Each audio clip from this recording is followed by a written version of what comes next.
Hey guys, welcome back to Student Connection. We talked about last time having gospel conversations and the importance of it, and I showed you a way you could share the gospel on your hand. And we've been going through that with our students. So parents, be sure to ask them about it.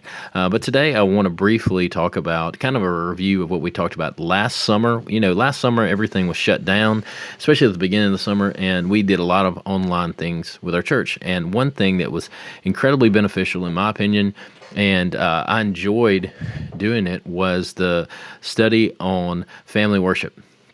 And if you got to take part in that, it was great. And if you didn't check out that resource, go to Denman Avenue on YouTube and look under the playlist, and you will find one for family worship.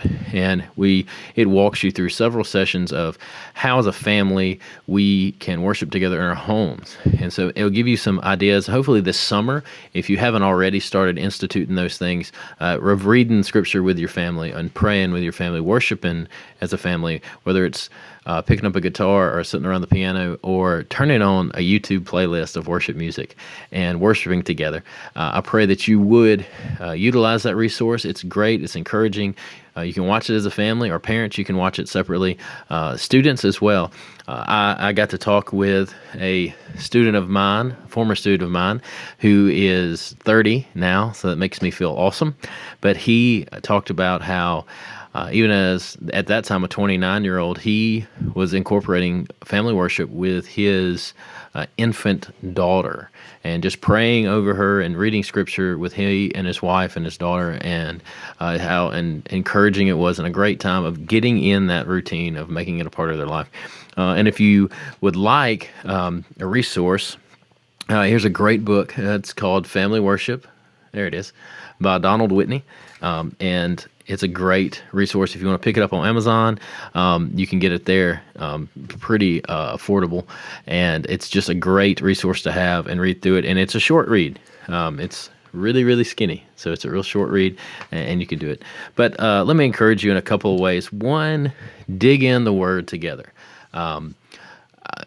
Scripture can be a struggle sometimes. Now it is plain and it's clear, it's straightforward, but Scripture can be a struggle sometimes, especially getting in the habit of reading it and diving into it. But once we saturate our lives into Scripture, it is so good, and we see the benefits of diving into it, making it a part of our everyday life, whether it's reading through the Psalms, one a day or 5 a day. I know there's a reading plan. You can read 5 Psalms a day and you'll finish the book in a month.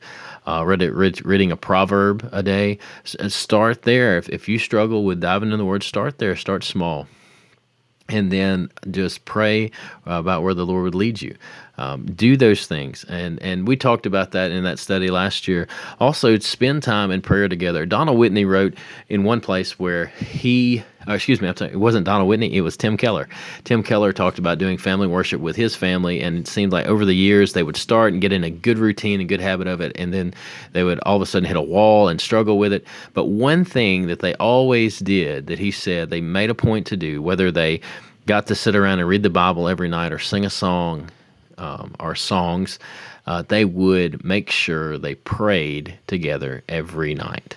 And the importance of prayer is just as vital as reading Scripture, and it's a part of what God has called us to do in this life we have in Him. So it's a spiritual discipline that we should exercise, reading Scripture, spending time in prayer, worshiping together. Come, we want you here at Denman Avenue on Sunday mornings when we worship together corporately. We do. It's great. I'm thankful for online resources like this, and that we're able to stream live on Sunday mornings, but there is nothing like being together with your church family.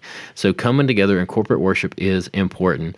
Do it. And then as you go home, whether you decide to do family worship, it's an every night thing, it's a 3 times a week thing, or maybe you start your week off on a Sunday night or a Monday night with family worship. I know everybody has got hundreds of things to do each week. Parents, we have work. As summer starting off, your students and your children are going to have a lot of free time on their hands. Use this free time as an opportunity to grow them in the Lord.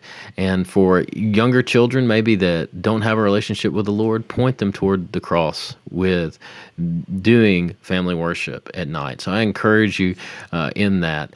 But family worship, it's so great to do. I can remember growing up, and my family, we didn't do family worship often, but I can remember as a young child, even just being able to sit around and read Bible stories out of a Bible story book that we had in my house. I can remember doing that with my mom and my brother, especially, and so it's good memories I have of that. And I know throughout times in my family's life with my kids, been able to sit around and do that. Read through scripture, read through Bible story books together, sing songs even. But if we can't do that, one thing we strive to do each and every night is spend time in prayer and pray for those that are sick, pray for those who are in need, pray for each other. And it's been really good. And to allow my children to pray, and just it for me as a dad, it's great. And a believer, I know that it's encouraging to me, and whether I see the results right away or I look back in 10 years and say, yes, that was a beneficial time, how the Lord grew me and grew my family in that. So moms and dads, I encourage you to if you haven't already started some sort of family worship together, start it this summer. Students, if you're watching this, take a role. Say, hey, listen, I'll take one night and I'll lead it. And if just step up and do it, because God's called us all to do that. And in our families is a great way that we can do it. So I hope this has been helpful. And be sure to check out that resource on the Denman Avenue YouTube channel. It's the playlist for family worship, and it can be, hopefully, it will be a beneficial resource to you.